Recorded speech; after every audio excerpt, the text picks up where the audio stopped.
Boa noite. Gente, eu sou da Igreja de Nazareno Nova Europa. Então eu conheci o Sidney tem alguns anos e a gente se conheceu lá na Igreja de Nazareno Central, era de lá. A Camila e eu, a gente casou em fevereiro do ano passado, 2015, retrasado, né, João? Estou falando errado já. E a gente está com 1 ano e meio de casados, né? A Camila, ela veio do Rio, a gente se conheceu em missões, né? Eu fui fazer uma escola de missões lá no Rio de Janeiro. Eu fiquei 3 semanas em treinamento lá, ela também estava nessa escola. A gente se conheceu lá, né? Essa aqui é a minha mãe, aqui no cantinho, ela veio ver aqui também, né? E uns amigos que são da Nazareno Central também. E quando a gente casou, a gente pegou e mudou para a Igreja de Nazareno Nova Europa, uma igreja que era menor, né? Uma igreja que a Camila, ela lá no Rio, ela estava acostumada com uma igreja menor. A gente acabou sendo bem recebido, a gente acabou ficando por lá, a gente está lá 1 ano e meio, né? Hoje eu estou cursando teologia na faculdade de Nazareno, né? Eu estou no 2º ano e eu queria compartilhar algumas coisas com vocês. E eu não sei o que vocês têm vivido, mas Deus trouxe algo no meu coração e eu queria compartilhar com vocês um pouco do que eu tenho trabalhado através dos anos. Eu tenho voltado o meu coração e o que eu tenho feito com relação à liderança, ajudar líderes a se desenvolverem, né? Hoje a gente tem um canal no YouTube que chama Águia Treinamento de Líderes. Tem algumas pessoas que estão me dando uma força nisso, o Guilherme é um deles, né? A Camila, né? Tem mais algumas pessoas que estão me dando uma força para a gente mobilizar líderes cristãos e capacitar eles para o ministério, né? Ou até você, se você está na sua área de atuação e não é eclesial, né? Não é dentro da igreja, mas você pode se capacitar para fora, né? Para o seu trabalho secular e o que quer que você esteja fazendo, né? O lado de liderança, o lado administrativo, o lado de você desenvolver as suas habilidades, ele não vai ser só dentro da igreja, mas ele vai ser em qualquer lugar que você estiver envolvido para você fazer a diferença. E eu queria chamar vocês para algumas passagens hoje, uma delas é Esther 4, que eu queria chamar vocês para estarem lendo junto comigo. E com essa caminhada de liderança, de buscar entender um pouco mais do chamado das pessoas, dos heróis que a gente encontra na Bíblia, em diversos momentos nós vemos Deus capacitando as pessoas, mas não só capacitando, mas encorajando elas para o chamado delas e para aquilo que elas vão fazer. Pessoas que em muitos momentos estão angustiadas, estão agoniadas quando se deparam com os desafios que elas encontram na vida delas. A gente pode ver em Josué 1,7, quando ele ouve a seguinte frase, ele ouve, né, de Deus a seguinte frase: então somente esforça-te e tem muito bom ânimo, para teres cuidado de fazer conforme a lei que meu servo Moisés te ordenou. Deus está falando para Josué, o homem que está assumindo o ministério de Moisés, o homem que está liderando todo o povo de Israel ali no Egito, para entrar na Terra Prometida, se não me engano são 131 reis que ele tira, né? Você lembra certinho? Ou 31, eu lembro que tem uma quantidade bem alta de reinos que ele... 32? 32. São 32 reis que ele tira do trono e ele assume os territórios dele. Quando Josué entra com o povo de Israel para atacar aqueles que estão na Terra Prometida, ele tem diversas vitórias, mas antes disso, ele era um homem que estava à beira da tenda, enquanto Moisés buscava a presença de Deus. Deus pegou e usou um homem que simplesmente estava ao lado, que não tinha nenhum acesso completo à presença dele, mas tinha uma vontade de buscar Deus, de estar ali acompanhando, vendo o que Deus estava fazendo e se aproximar de Deus. Deus usou aquele que não era um líder, mas tirou o líder e levantou outra pessoa. Deus já tinha capacitado Josué, mas ele vem afirmar aqui em Josué 1, Josué 3, Josué 4, ele afirma Josué, ele mostra que Josué está pronto para o tempo que ele vai viver. Quando a gente olha para Gideão estava escondido lavando trigo, né? Ele estava escondido com medo dos filisteus, e Deus levanta ele como um líder, o menor da casa dele, para liderar o povo de Israel, não com o exército que ele tinha formado, mas em alguns momentos Deus tira os guerreiros que Gideão tinha levantado. Ele tira pelos que estavam com medo e por aqueles que tinham bebido água de uma maneira diferente.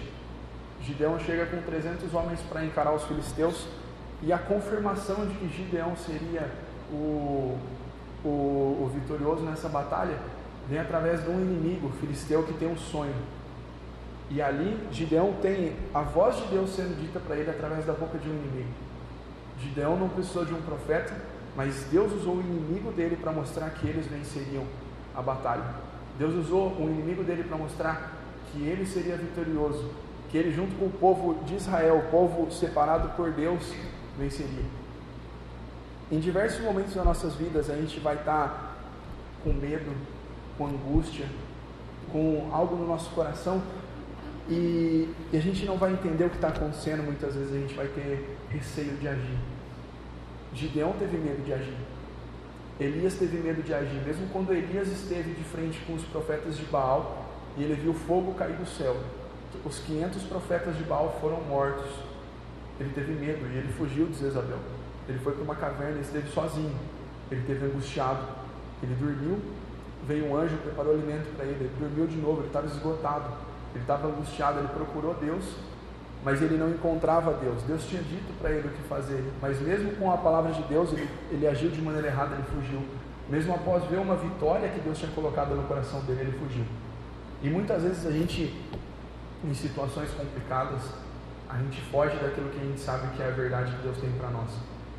A gente sabe que Deus tem uma direção para a gente sabe que Deus tem algo para nossas vidas que é fenomenal, que Ele já disse, que Ele já deu uma palavra, que Ele trouxe alguém para confirmar através de uma oração, ou Ele mostrou através da Bíblia dele, ou Ele disse ao nosso coração, e a gente acaba tomando uma decisão diferente, porque a gente acaba não pensando com clareza, a gente acaba sendo guiado pelas nossas emoções ou pelo nosso medo, e a gente acaba não atingindo os propósitos de Deus.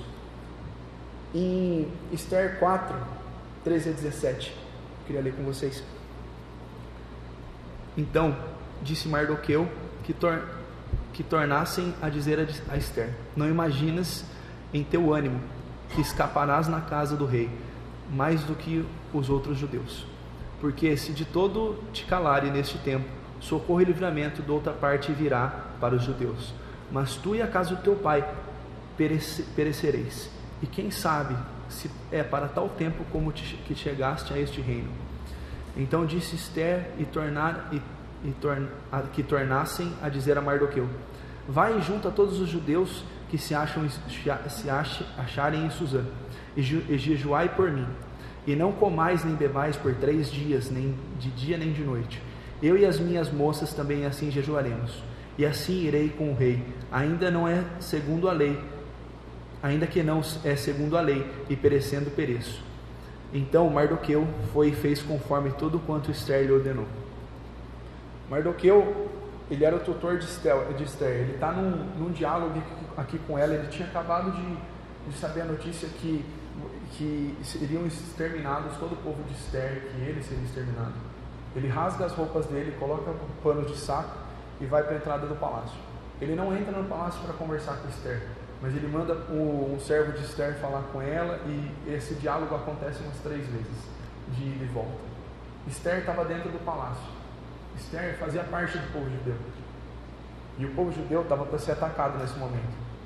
O que ele coloca aqui é se não era para aquele momento exato que ela havia sido colocada ali. A moça que era a rainha do rei tinha sido colocada de lado e escolhida uma nova rainha, que é Esther. Esther foi escolhida entre 120 províncias, se não me engano. Esther foi a mulher que Deus levantou para ser a rainha do rei e poder ser resposta. Esther foi uma mulher que, diferente de outros que poderiam tentar usar a sua própria força, tentar convencer o rei pela sua beleza ou pela sua sabedoria, ela buscou em jejum, ela buscou a Deus, e dali ela teve sabedoria e capacidade para convencer o rei. Ela chamou o rei para um banquete. Ela se chegou à presença do rei, mesmo com medo de ser morta por não ter sido chamada à presença do rei. E por isso que ela coloca assim: se for para eu padecer, eu padecerei. E ela e todo o povo judeu jejuam por 3 dias e 3 noites, sem alimento, sem água. Esse é um dos jejuns que a gente tem bíblico, que é em conjunto e que é completo, né? Não tem nenhuma maneira de alimentação. Eles estão completamente dependendo, eles estão dependendo completamente da presença de Deus. Eles dependem completamente do que Deus pode fazer nesse momento. Eles não estão olhando para as forças deles, o que eles poderiam fazer, se eles poderiam levantar recursos para entregar para o rei para permanecer vivos, mas eles estão se doando, eles estão permanecendo em Deus, eles estão buscando em Deus a resposta para essa situação. Em diversos momentos a gente pode olhar no Antigo Testamento e em sua maioria os momentos que são colocados de jejum são para humilhação. Humilhação perante Deus com relação à proteção, humilhação como situações assim antes de ser exterminado. E no Novo Testamento é com relação à consagração, mas mesmo assim os dois te aproximam de Deus. Aqui nesse momento o povo inteiro está se colocando para buscar Deus, para se aproximar dele, para poder ter uma resposta de algo que eles não podiam resolver, para poder trazer o reino, para poder ver a glória de Deus se manifestar numa situação que era a morte certa deles. Esther, ela podia falhar ali, mas ela não falhou, porque ela confiou em Deus. Por mais que a gente não veja nesse texto a palavra de Deus, por mais que a gente não veja algumas coisas que podem parecer mais concretas para a gente assim, ela buscou o Senhor, ela buscou a Deus nesse momento, ela se reuniu e ela deu o melhor dela para conseguir alcançar a força em Deus, para que Ele fosse e tomasse a situação que ela estava vivendo. O que a gente pode ver disso é que a nossa força vem do Senhor. Quantas vezes a gente tenta colocar em outros lugares e a gente só acaba se angustiando.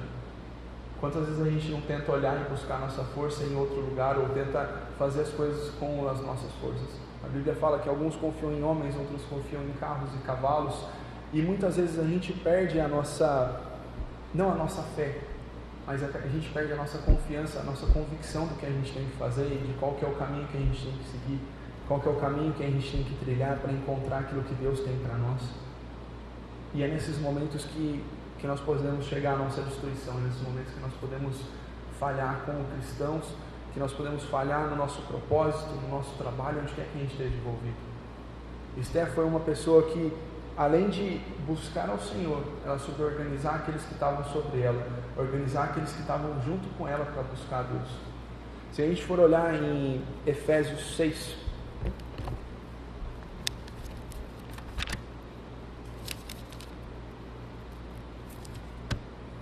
Efésios 6 vai estar falando sobre a armadura de Deus. Em Efésios 6, 10 a 13, no demais, irmãos meus, fortalecei-vos no Senhor e na força do seu poder, revesti-vos de toda a armadura de Deus, para que possais estar firmes contra as astutas ciladas do diabo.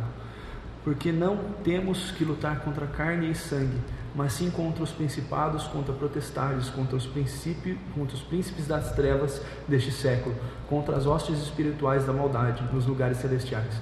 Portanto, tomai toda a armadura de Deus, para que possais resistir no dia mau, e havendo feito tudo, ficar firmes. Aqui a gente pode ver Paulo colocando alguns pontos sobre a gente confiar em Deus, e isso é primordial na nossa vida. Aqui mais à frente ele vai estar falando sobre a gente se revestir da armadura de Deus, e é o que deve acontecer todos os dias. Deus é o que deve ser a nossa proteção, deve ser o nosso refúgio, deve ser aquele que a gente confia. Aqui no povo de Esther, aqui nos judeus, no caso de Esther, o que estava acontecendo, a gente não tem um relato bíblico dizendo que era uma potestade que tinha assumido o controle da pessoa que queria destruir o povo de Esther. A gente não tem algo dizendo que seria a destruição deles evidente, mas seria se ela não tivesse tomado esse momento de jejum. Se ela não tivesse buscado a Deus para Ele intervir nesse momento, ela seria destruída. Ela podia fazer como o resto do povo judeu fazia muitas vezes, que era confiar nos braços dela e nas forças dela. Quando a gente olha para Jesus, a gente olha a maneira que Ele foi recebido pelos judeus, a Bíblia ela deixa claro que os judeus esperavam que Jesus fosse um guerreiro. Jesus fosse alguém que fosse levantar um exército para tirar Roma do poder e levantar os judeus no poder.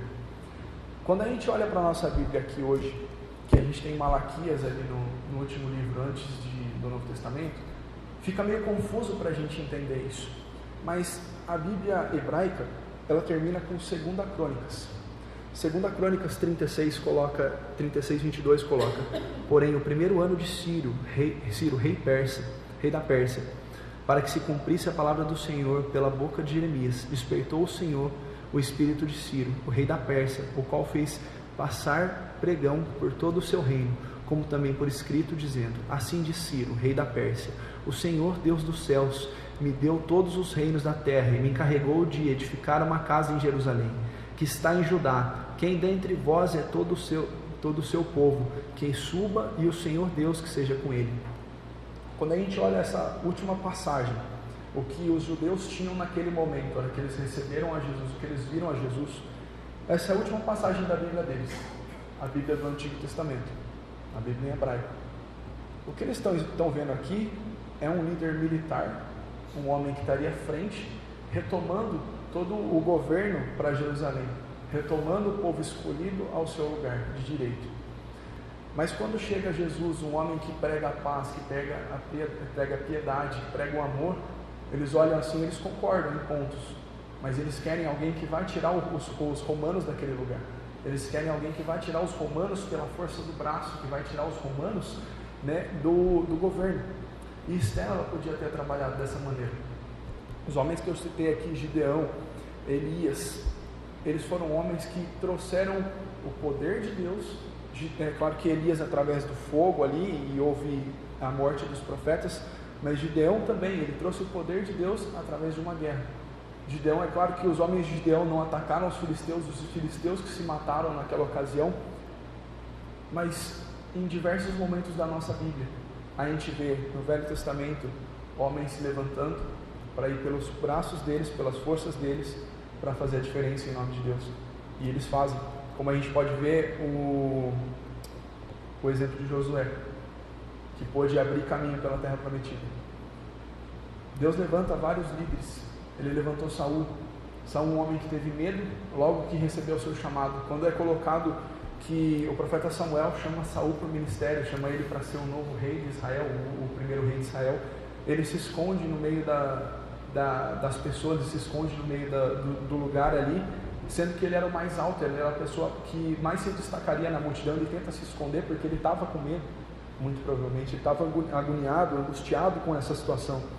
Sansão, ele foi um homem que teve o poder de Deus nas forças dele, nos braços dele, que ele pôde fazer a diferença, e que em muitos momentos ele escolheu, certo, que ir para atacar os filisteus sozinho, sem treinar um exército, sem levar a sério a posição dele de juiz, né, entre o reino de Israel. Ele, ao final da sua vida, ele chegou no fundo do poço, e ele pôde ver que ele estava sem visão, ele estava angustiado no final da vida dele, servindo simplesmente para a risada dos filisteus, para ser motivo de chacota, de riso dos filisteus. Mas mesmo assim, naquele momento, quando ele pediu a Deus, Deus deu força para ele pôde fazer a diferença. Mesmo no momento que ele mais estava sofrendo ali, que ele podia estar angustiado, sem uma visão, sem poder ver as coisas que estavam acontecendo ao lado dele, sendo preso, sendo torturado muito possivelmente, ele pôde buscar em Deus, e ele pôde ver a mão de Deus fortalecendo ele, direcionando ele para acabar com mais filisteus na morte dele do que ele acabou em vida. Quando a gente pega e vê que Esther tinha toda a capacidade para olhar nesse momento e querer levantar um exército, querer fazer a diferença com as mãos dela, pela autoridade dela. A rainha Vasti, antes dela, ela não tinha conseguido usar a autoridade dela sobre o rei, de falar que ela não ia se chegar à frente do rei, devido ao rei estar numa festa de 7 dias e só querer mostrar a beleza dela. A Vasti, a antecessora dela, mostrou que não era pela autoridade. Foi um exemplo para Esther, mostrando que não era pela autoridade que ela teria, mas era pela autoridade que ela poderia ter em Deus, que ela ia fazer diferença. E é nessa autoridade que a gente tem que se basear, é nessa autoridade que a gente tem que se basear para poder fazer diferença, para poder caminhar em autoridade, seja na sua escola, seja na sua faculdade, seja no seu trabalho, onde quer que você esteja. A autoridade sobre a sua vida, de ter autocontrole, de poder fazer a diferença, não vai vir sobre o seu braço, vai vir sobre aquilo que Deus te direcionar, daquilo que Ele te fortalecer. Quando a gente olha 1 Timóteo 6, de 1 a 11, Todos os servos que estão debaixo do jugo estimem os seus senhores por dignos de toda honra, para que o nome de Deus e a doutrina não sejam blasfemados, e os que o têm senhores crentes não desprezem, por serem irmãos, antes sirvam o melhor, porque eles que participam do benefício são crentes e amados. Isto ensina e exorta. Eu não sei o que vocês têm visto ultimamente, mas de um tempo para cá, a maioria dos cristãos não tem se comportado como cristãos fora da igreja, em alguns pontos. Aqui a gente está vendo que são os deveres dos servos. No caso que a gente está sendo colocado aqui, são servos que eram escravos. Mas hoje, por exemplo, se você trabalha para um cristão ou não cristão, qual é o testemunho que você tem conseguido dar? Muitas vezes a gente se pergunta, poxa, eu não sou promovido, né, eu não consigo uma oportunidade melhor. Mas muitas vezes os cristãos estão deixando de ter a sabedoria que Deus colocou sobre eles. Os cristãos estão deixando de ter a sabedoria que Deus colocou sobre eles e agindo de maneira falha, chegando atrasado no trabalho. A gente chega no trabalho, aí vai abrir o e-mail pessoal, chega 8h30, 8h35, abre o e-mail pessoal, aí entra no Facebook, dá uma olhada no WhatsApp, aí vai fazer alguma coisa, começa a trabalhar 9h15, aí 9h20 sai para tomar um café, conversa com amigo lá no serviço, fica contando piada, volta para trabalhar 9h40, aí chega assim para o chefe, não, eu quero um aumento, porque eu ganho muito pouco, e eu produzo muito, quando na verdade muitas vezes a gente está enganando o nosso próprio chefe. E as pessoas hoje elas pensam que a dificuldade não é o que a gente pensa em si, mas a mudança de mente que não acontece. Porque quando a gente vai para a escola, a gente caminha nesse sentido de, eu vou para a escola, eu vou ver meus amigos, eu vou chegar, vai ter aula, mas eu vou conversar aqui. A gente não leva tão a sério algumas coisas, e quando você muda de atmosfera, você muda de ambiente, você acaba carregando alguns vícios. Eu tenho vícios de quando eu morava na casa da minha mãe, que eu levo ele para o casamento, que a Camila fica brava comigo, né, de jogar roupa aqui, fazer um negócio assim, né, de daqui a pouco lava a louça. E cada um de nós vai ter vícios, vai ter coisas que a gente aprendeu durante a nossa vida que vão ficar e vão permear. Mas como cristãos, a gente tem sempre que olhar para a gente e fazer uma autoanálise, olhar para a gente e ver onde que eu estou falhando, onde que eu estou acertando, onde que eu posso fazer a diferença de uma maneira melhor, né? Quando a gente está no trabalho, por exemplo, e dá esse tipo de testemunho, você seja um cristão, você não deve fazer isso. Poxa, você quer olhar seu e-mail pessoal? Chega mais cedo, chega 8h20, tira 10 minutos antes do trabalho para ver aquilo que você deveria ver no seu tempo livre, e ali daquilo o seu chefe vai olhar, poxa, ele está chegando mais cedo, né? Mesmo se ele pensa que você está trabalhando, você vai estar cumprindo seu compromisso das 8h30, né? E dali você vai honrar o seu chefe, você vai honrar o seu compromisso com o seu trabalho. Mas o que a gente não pode deixar é deixar de honrar as pessoas, sejam eles nossos líderes no ministério, sejam eles nossos líderes no trabalho, onde quer que você esteja. Tem pessoas que elas evitam contratar cristãos. Por quê? Porque o irmãozinho vai lá para a vigília, depois ele chega aqui atrasado, chega com sono, ele quer sair mais cedo porque tem acampamento. Todo mundo tem um evento, às vezes todo mundo tem alguma coisa que a gente precisa, né? E é certo que alguns trabalhos você consegue conciliar, mas outros não. E com base no testemunho que a gente tem dado, muitas vezes a gente tem falhado nisso. Em vez de ser como Daniel, que foi exaltado, como uma pessoa que pode ter todos os princípios cristãos e se fortalecer e conseguir posições melhores e fazer as coisas com excelência, muitas vezes a gente tem deixado a desejar. Muitas vezes a gente tem confiado nas nossas próprias mãos, no nosso próprio braço, e não conseguido fazer a diferença, não conseguido dar um testemunho bom. Para que uma pessoa que não é cristã vai querer se parecer com um cristão se a gente só dá testemunho errado, se a gente só acaba não levando a seriedade das coisas que elas precisam ser levadas. Continuando aqui em 1 Timóteo 6,3: Alguém ensina alguma outra doutrina, e se não conforma com as sãs palavras do nosso Senhor Jesus Cristo e com a doutrina que é segundo a piedade. É soberbo e nada sabe, mas delira acerca das questões e contendas de palavras, das quais nascem invejas, porfias, blasfêmias, ruins suspeitas, contendas de homens corruptos e entendimento privado da verdade, cuidando para que a piedade seja causa de ganho. Apartai-te dos tais. Aqui o que Paulo está colocando é: se no seu meio há homens que não estão cumprindo com aquilo que deve ser cumprido, se estão agindo sem piedade, sem aquilo que Jesus mostrou que deveria ser, agindo de maneira errada, blasfemando, trazendo suspeitas ruins contra os outros, criando um falso testemunho, são pessoas que devem ser afastadas, que não devem ser colocadas como exemplo. Eu estava com o Eric umas 2 semanas atrás, a gente estava conversando numa mesa, e aí eu estava falando, cara, eu estou buscando estar numa mesa que eu possa aprender com as pessoas.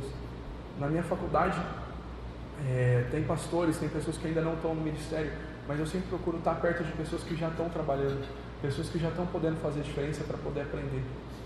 Mas quando a gente se coloca somente no meio de pessoas que não estão fazendo diferença, que não têm o mesmo foco que a gente infelizmente acaba perdendo o nosso foco. A gente acaba virando a nossa direção para a direção das outras pessoas, porque nós somos influenciados mais do que nós influenciamos em muitos momentos. Se nós não conseguimos nos levantar para estar perto de pessoas, para nos fortalecer, muitas vezes a gente não consegue durante o dia por causa do trabalho, mas à noite mandar um WhatsApp, conversar com pessoas da igreja, pessoas que vão te fortalecer, pessoas que vão poder caminhar junto com você, né? Pessoas que vão querer ler a Bíblia com você, que vão querer orar com você, jejuar, buscar o mesmo propósito, se capacitar e fazer a diferença. É isso que vai nos tornar cada vez melhores para alcançar os nossos planos, alcançar aquilo que Deus tem para nossas vidas, alcançar o nosso chamado e os nossos propósitos. Continuando em 1 Timóteo 6,7: porque nada trouxemos para este mundo, e manifesto é que nada podemos levar dele. Tendo, porém, sustento e com que nos cobramos, estejamos com isso contentes. O que nós temos que ter de foco são as coisas espirituais, não as coisas físicas. São as coisas que nós vamos poder levar dessa terra. A experiência com Deus, a caminhada com Deus hoje. Por mais que a gente se preocupe com a questão financeira, seja com carro, com casa, com diversas questões, a gente tem que se preocupar com buscar Deus em todo o tempo, buscar Deus de todo o nosso coração. Eu não sei vocês, mas por exemplo, eu tento de diversas maneiras conseguir recurso financeiro.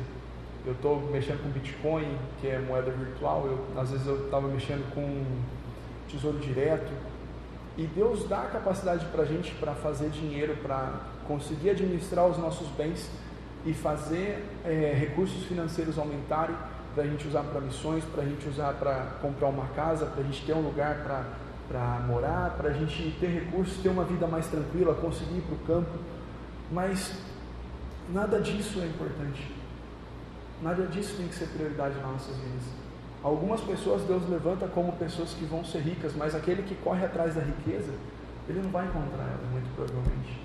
Muito provavelmente a gente pode correr a nossa vida inteira atrás de dinheiro. A gente pode correr a vida inteira através de recursos financeiros e não conseguir. A gente pode correr através a nossa vida inteira através de algo que a gente pensa ser importante, mas não ser. Porque as verdadeiras coisas que são importantes são aquelas que são espirituais. São aquelas que vão nos ajudar a impactar as pessoas ao nosso redor. Seja você, por exemplo, você não sente que você é chamado para o ministério, tempo integral, por exemplo, pastoral, mas você sente, poxa, eu gosto muito de tocar o louvor aqui e eu quero me capacitar, eu vou começar a fazer um curso de música, eu vou melhorar. Eu não tenho pretensão de gravar um CD, mas eu vou procurar fazer com excelência. Eu vou procurar me aprimorar nisso, e eu creio que Deus abre as portas para você se aprimorar. Poxa, eu estou aqui trabalhando, e eu estou trabalhando com consultoria financeira, e agora eu estou aprendendo um pouco mais de mercado de ações, e eu quero fazer um curso, eu quero levantar recursos para ajudar pessoas no campo, missionário, eu quero ajudar a igreja, eu quero construir casas para as pessoas. Cada um de nós vai ter um projeto, vai ter um sonho que só a gente pode cumprir. Que só a gente, com a nossa característica própria, seja a linguagem, seja a posição social, seja o lugar que Deus colocou você no trabalho, você vai conseguir cumprir e nenhuma outra pessoa pode cumprir igual. A gente pode olhar a Bíblia, a gente tem Josué foi cumprir o chamado de Moisés, mas igual Moisés faria, ele não conseguiu cumprir, muito provavelmente. Moisés, ele morreu com 120 anos. Morreu, ele foi retirado por Deus, né? Deus chamou ele para um monte, o corpo dele não foi encontrado depois, e a gente tem um relato em, acho que Deuteronômio 28, se não me engano, que quando foi que Deus chamou Moisés para estar com ele. Infelizmente, Moisés não pôde cumprir todo o chamado dele, que era levar o povo do Egito para dentro da terra prometida. Moisés pôde ver a terra prometida, mas ele não pôde entrar. Moisés era aquele homem que com 120 anos ia estar liderando o povo para as batalhas, e não sabemos quanto tempo ele ia viver, mas ele não viveu para cumprir todo o potencial dele, porque ele teve um surto de, vamos colocar assim, de ira, de raiva contra o povo. Ele bateu com o cajado na pedra, quando Jesus mandou ele tocar o cajado na pedra para que saísse água e o povo bebesse. Moisés, ele mesmo impediu que ele cumprisse totalmente o propósito de Deus para a vida dele. Ele mesmo impediu que ele fosse além com Deus. Mas ele estava capacitado, ele estava pronto para ele. Só que o caráter dele, algo que estava sendo tratado dentro do coração dele, impediu que ele fosse. Hoje pode ser que tenha algo no nosso coração que está trazendo angústia, que está trazendo insegurança, que está trazendo medo. E pode ser isso que impeça a gente de caminhar mais longe com Deus. Mas em todos os momentos, Deus nos dá oportunidades. Em todos os momentos, Deus nos dá oportunidades de caminhar com Ele. Como eu falei antes, o jejum no Antigo Testamento ele era voltado mais para a humilhação. E no Novo Testamento a gente vê o jejum voltado mais para a consagração. As pessoas se humilhavam pela presença de Deus. Elas sacrificavam em perdão dos pecados. E hoje nós nos humilhamos, nós pedimos perdão aos pecados, nós temos livre acesso a Deus. E nós jejuamos porque nós queremos mais dele, nós queremos estar mais próximos dele. Nós queremos nos consagrar, estar mais no centro da vontade dele. E é quando nós buscamos estar no centro da vontade dele, buscamos ouvir a voz dele, saber o que ele deseja para as nossas vidas, para os nossos corações, é dali que nós conseguimos ter direções. Quando a gente olha 1 Timóteo 6, 9, mas os que querem ser ricos caem em tentação e em laço, em muitas concupiscências loucas e nocivas, que submergem os homens na perdição e ruína. Porque o amor do dinheiro é a raiz de todos os males, e nessa cobiça alguns se desviaram da fé e se transpassaram a si mesmos com muitas dores. Mas tu, ó homem de Deus, foge dessas coisas e segue a justiça, a piedade, a fé, o amor, a paciência e a mansidão. Eu tenho feito um trabalho, eu estou escrevendo um artigo para a faculdade, onde eu estou falando sobre a origem da Igreja do Nazareno com relação à transformação social. Eu estou falando sobre o John Wesley também, nesse artigo, e eu tenho buscado um pouco disso, da piedade, da fé, do amor, da paciência e da mansidão. Algumas coisas nas origens que são as coisas que nós devemos levar hoje. Assim como John Wesley, na época que ele viveu, em 1700, pré-revolução industrial ali, estava tendo muita fome na Inglaterra. Tinha muitos problemas sociais, e um deles era uma fome extrema. E frio extremo também na Inglaterra. Pessoas sem alimento e sem roupa. Eles começaram a pegar roupa, conseguir doações, entregavam para as pessoas vender, para elas poderem comprar alimento, para elas usarem. A gente tem relatos nos livros, pelo menos que eu pesquisei, de pessoas pegando na beira do porto peixe podre para poder comer. Pessoas pegando ossos no lixo para fazer sopa. É algo que, para a gente olhar assim, o nível de pobreza que a gente consegue enxergar aqui na cidade de Campinas, pelo menos aparente, no centro, nos bairros, seriam os moradores de rua. Mas os moradores de rua, se eles chegarem a algum restaurante quando acabar, 2 da tarde, 9 horas da noite, meia-noite, eles conseguem comer, porque o que o pessoal vai jogar eles às vezes dão. Mas nesse caso aqui na Inglaterra, não tinha comida.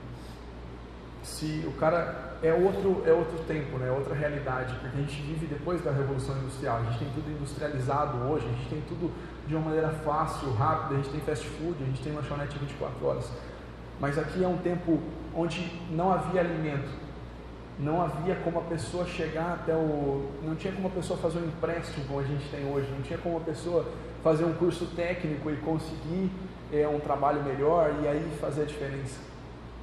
A situação era diferente.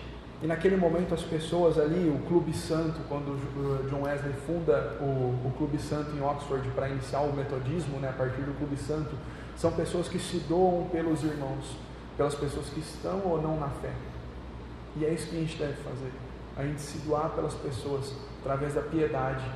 Jesus, ele foi um homem que agiu em piedade em todo o tempo. A gente vê ele tratando de maneira mais drástica com os fariseus, os homens da lei, que tentavam tirar ele do foco, ou tentavam ver se ele conseguia cair em alguma artimanha deles para que eles destruíssem ele. Ele é o caso que a gente vê Jesus tratando de maneira mais drástica. A gente vê em todo momento da vida de Jesus ele sendo piedoso.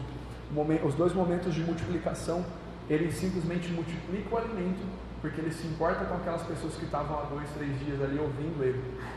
Ele multiplica o alimento antes delas voltarem para a casa delas, para elas não voltarem com fome. Ele não tinha nenhuma obrigação de fazer aquilo. Ninguém esperava isso dele, mas isso foi uma mostra de cuidado dele, uma mostra de amor naquele momento, para aquelas pessoas. Quando você estiver buscando cada vez mais a Deus, Ele vai trazer algo no seu coração, algo que vai ser muito provavelmente algo que só você pode cumprir, algo que você pode gerar transformação, seja social, seja espiritual, seja do ambiente que você está na vida das pessoas, e você pode influenciar para o bem, para mostrar o Evangelho, mostrar que Deus te capacitou e mostrar que Deus deseja alcançar todos os filhos dele, mostrar que Deus deseja alcançar todas as pessoas, que é com paciência e mansidão, se capacitando e procurando fazer a diferença, que a gente vai poder ver a glória dele sendo manifesta. E por mais que muitas vezes a gente age de maneiras erradas, seja falhando com pecado, ou seja simplesmente angustiado com relação às situações que acontecem, Ele vai nos capacitar para fazer a diferença. As coisas que nos deixam angustiados, que nos tornam ansiosos, podem fazer a gente sair do foco. Pode fazer a gente não conseguir cumprir 100% daquilo que Deus quer fazer nas nossas vidas e através das nossas vidas. Mas quando a gente busca o Senhor em oração, quando a gente busca o Senhor lendo a palavra, quando a gente busca o Senhor em jejum, a gente se aproxima dele. E quando a gente se aproxima dele, a gente consegue ter clareza no que a gente deve fazer. Cada momento, cada dia, cada passo tem que ser em direção a Deus. Pode ser que a gente se culpe muitas vezes de, poxa, não estou conseguindo orar tanto quanto eu gostaria, não estou conseguindo ler, mas é uma caminhada. Pode ser que Deus em um momento Ele esteja te levando mais para a leitura, outro momento mais para o jejum, outro mais para a oração, mas o importante é continuar caminhando com Ele, continuar buscando dEle, buscando nele, buscando a presença dEle, buscando o falar dEle ao seu coração, seja em oração, com a leitura da palavra, com o jejum, se consagrando. A busca pelo Senhor ela tem que ser constante, através do devocional, através de um discipulado, ou você discipulando alguém para ensinar alguém a chegar mais próximo de Jesus, ou sendo discipulado. Mas a verdade é que a nossa busca por Deus nunca deve parar. A nossa busca por Deus vai deixar o nosso coração sensível de onde a gente deve ir no final da nossa vida. De onde pode ser que você com 30 anos você realize muitas coisas, mas eu tenho certeza que até o final da sua vida Deus tem algo que Ele vai querer que você faça.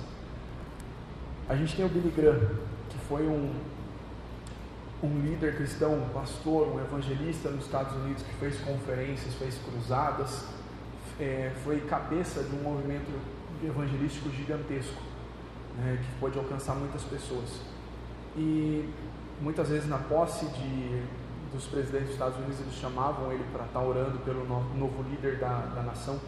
E há uns anos atrás, acho que uns 3 anos, 4 anos, o Billy Graham, ele pegou e se aposentou, ele parou de fazer cultos, ele é um senhor de idade, que já deve ter 80 anos, talvez até mais, e ele parou de atuar ministerialmente.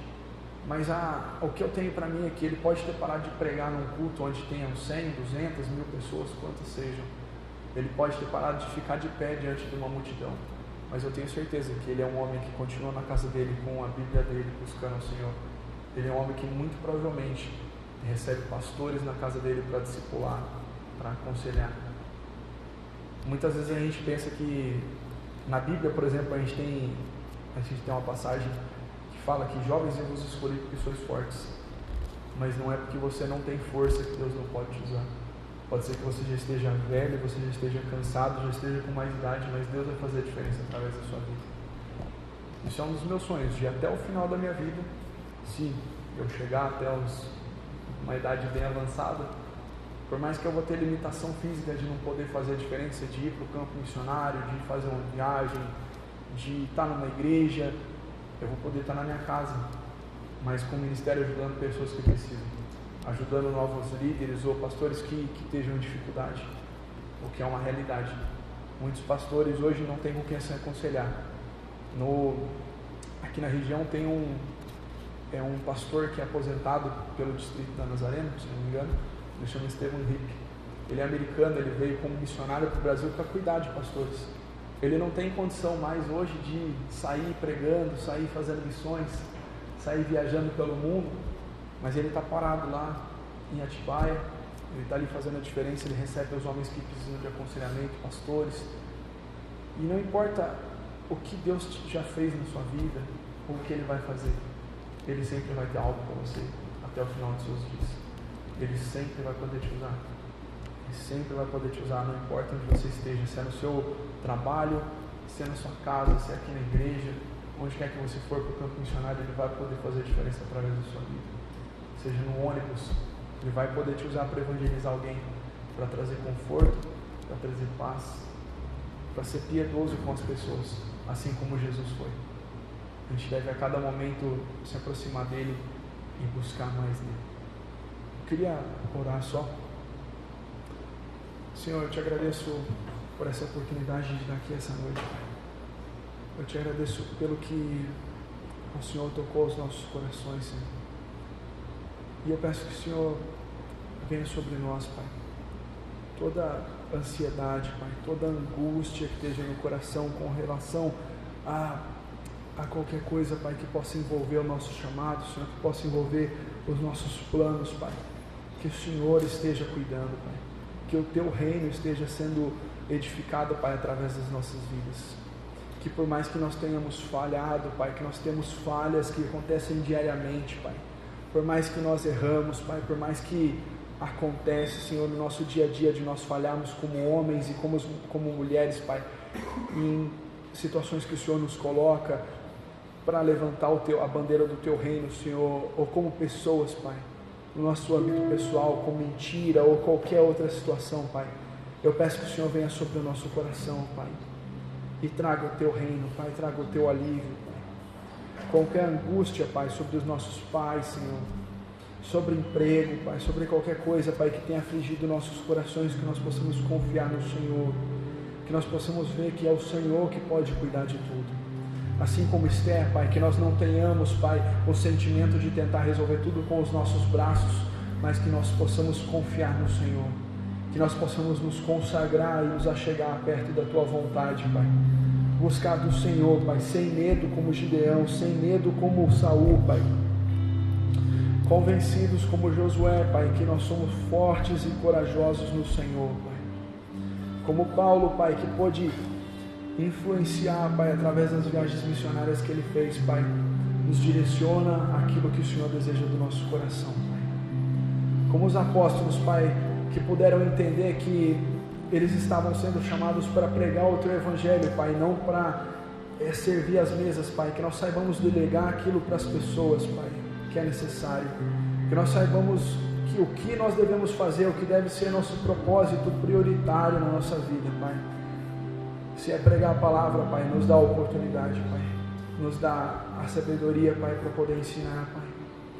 Se é servir os irmãos, Pai, nas mesas, como era colocado ali para os apóstolos, Pai, nos capacita a servir com uma boa administração, Pai, com sabedoria, Pai, e com o Teu amor.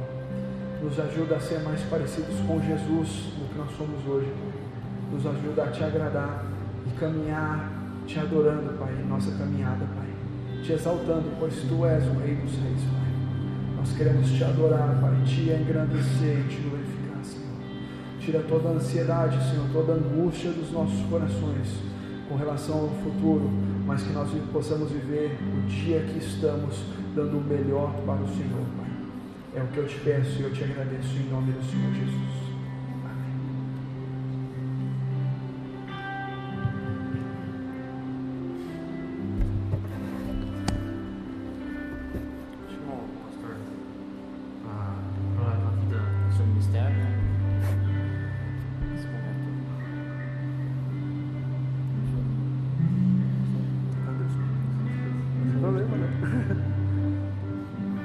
Pai querido,